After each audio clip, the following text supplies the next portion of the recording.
Nemocine nace en 2005 a partir de empezar a trabajar con... Nos dan una subvención para hacer un guión de un documental de un barrio de aquí de Madrid y entonces a partir de ahí nos juntamos 3 personas para trabajar en el guión de este documental. Nos vamos a Cádiz a terminar de hacer el guión y allí nos surge un proyecto que es en ambos lados del estrecho, que es Diálogos del Estrecho, a partir de 2005, y con este proyecto nos pasamos casi 4 años trabajando, tanto por un lado en Tarifa y en el campo de Gibraltar, como por otro lado en Tánger. Había un taller en cada uno de los sitios y a partir de ahí surge un poco Nemocine. Supongo que el porqué tiene un poco que ver con el hecho de encontrarnos una serie de gente que está vinculada por un lado al audiovisual y a las bellas artes y por otro lado gente que está vinculada con movimientos de renovación pedagógica, con temas de educación no formal en general. Y bueno, encontrar ahí una simbiosis y un espacio donde poder trabajar en común y empezar con estos proyectos en el estrecho de Gibraltar y bueno, un poco a partir de ahí surge Nemocine.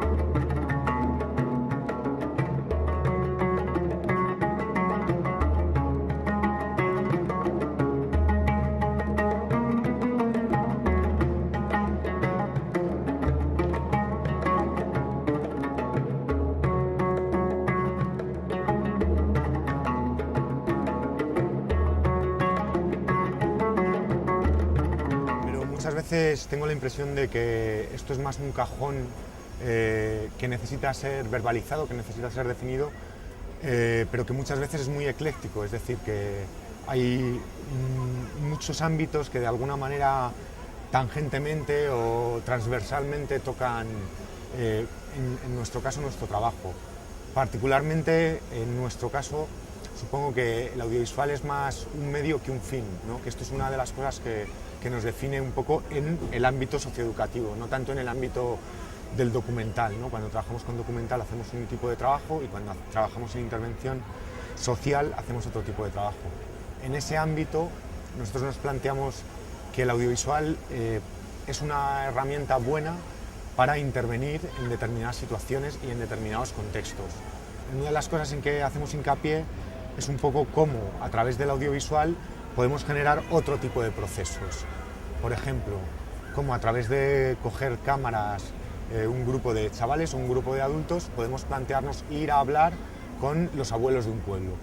Y esto es una cosa relativamente fácil para un chaval si tiene una cámara delante, sin embargo, no lo hace de manera habitual. Nosotros trabajamos, el audiovisual es prácticamente, intentamos que el audiovisual sea una prolongación casi de la mano, ¿no? La cosa casi del lápiz que habla Leonardo, de la prolongación de mente y mano y que es o que puede llegar a ser una manera bastante fácil de trabajar y que da muchas posibilidades de mirar el mundo con otros ojos, ¿no? De aprender otras realidades y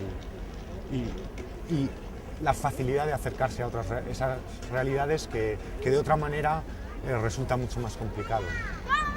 La línea de trabajo que tenemos últimamente intentamos que nosotros participar como un poco, primero como catalizadores, como dinamizadores y un poco como facilitadores de procesos. Es decir, nosotros llegamos a un sitio y funcionamos como facilitadores, formadores, etcétera, etcétera, pero como, digamos que como personas que muestran herramientas para trabajar en determinados ámbitos. Pero estas herramientas se quedan estas metodologías se quedan y son necesidades de la gente para trabajar allí.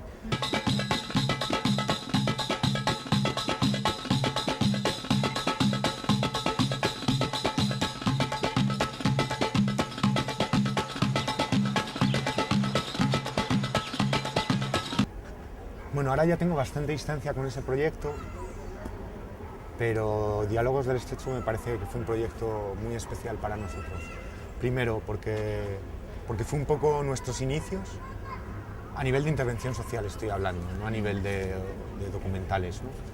Porque fue el proyecto con el que empezamos, porque nos quedamos 4 o 5 años trabajando en Tánger y en Tarifa, y porque después de haber tenido un pequeño bajón hemos recuperado ese ámbito de trabajo y más o menos hay gente que entra y sale de esos trabajos, pero siguen funcionando. Sigue habiendo iniciativas que se mueven en Tánger, sigue habiendo un proyecto en Tánger y sigue más o menos funcionando ese proyecto. Es decir, ahora que ya ha pasado el tiempo, me parece sí, un proyecto que, bueno, que nos construyó mucho como colectivo, ¿no? Probablemente no sea muchas veces, o la mayoría de las veces nos piden esos documentales para trabajar en muchos ámbitos. Para mí probablemente no son los mejores trabajos, pero sí les tengo un especial cariño y sí les tengo un aprecio. Me parece que nos construyeron mucho como grupo, ¿no?